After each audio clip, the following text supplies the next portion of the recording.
Unprecedented. Never before. That's the conversational tone. Because we look around the world and we're all out of our comfort zone. And as we think about that, instead of standing tall, it makes us feel like we're not in control. We feel weak, we feel small. Our emotions are mixed, they collide in their variety. Sad, afraid, lonely, stressed, all coated with anxiety. Anxiety can hit us when we feel really restricted. We feel like we're suffering, we say that's not fair, we feel afflicted. There's so many things we're being told not to do, but we want light at the end of the tunnel, we want breakthrough. We long for what once was, we want to go back to before. The new normal is difficult, we want life to be more. So what do? Where do we turn? When we start to feel anxious, what do we discern?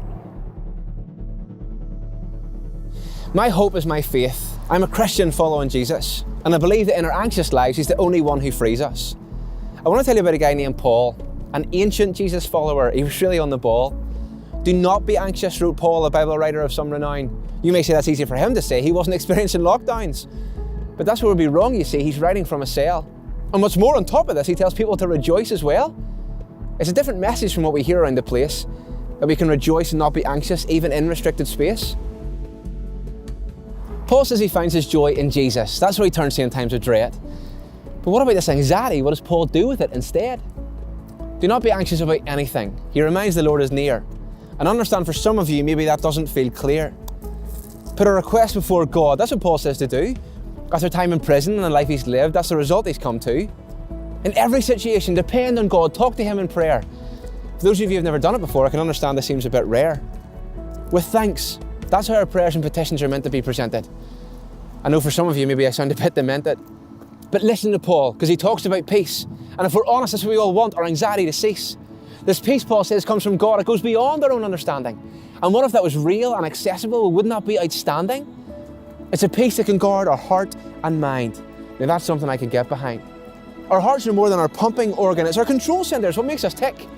Our minds are what we think about. It can control if you feel amazing or if you feel weak.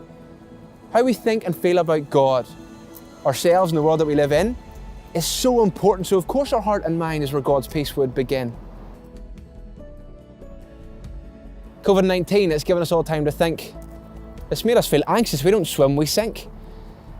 For me, I'm a Christian and I love this bestseller, not because it tells me what to do, but because it points me to God and Jesus. In difficult times, He helps pull me through. Now don't hear me wrong, I'm not saying the Christian life is a breeze, but I'm saying that I have someone to turn to when I'm feeling a sense of unease. The Bible gives someone to turn to, the one who is and gives peace. The Bible points to Jesus. He's the master. He's the centerpiece. He's the one who gave Paul joy in all the trouble he got himself in. The lie of this world is that all of our strength has to come from within. The Bible says someone designed us and put us all together and put us in the groups we're in so we'd get to know one another. So we're made for each other. We're made to be relational. If you remember that, look out for one another. Wouldn't that be sensational? But the Bible teaches more than that. Yes, we're made for each other. God also says, I sent you Jesus, the one who came to be your brother. The one who knows what it is to live in this world and all its brokenness. He knows what it is to leave this world without leaving us hopeless. The reason God can offer us hope in the midst of all the danger, well, that's why Christians at Christmas talk about the one who came in a manger. The one who came not to rub it in our face, but He humbled Himself to be like us, able to take our place. So I hope you're able to do like Paul, rejoice, but most of all, do not be anxious. Your heart and mind don't need to be a free-for-all.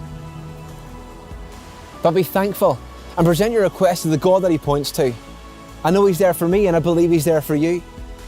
This is an anxious time that we're living in. In the midst of all the drama, look to Jesus, the non-anxious presence, the one who knows what it is to face trauma. So what about this do not? Does it sound rather freeing? It sounds like a better way to live as a normal human being. I hope you have someone to turn to if it's all getting too much. The good news of this message is it's available to all of us. So whether you have people that you regularly go, why not look to Jesus, the one who revealed Himself that we could get to know?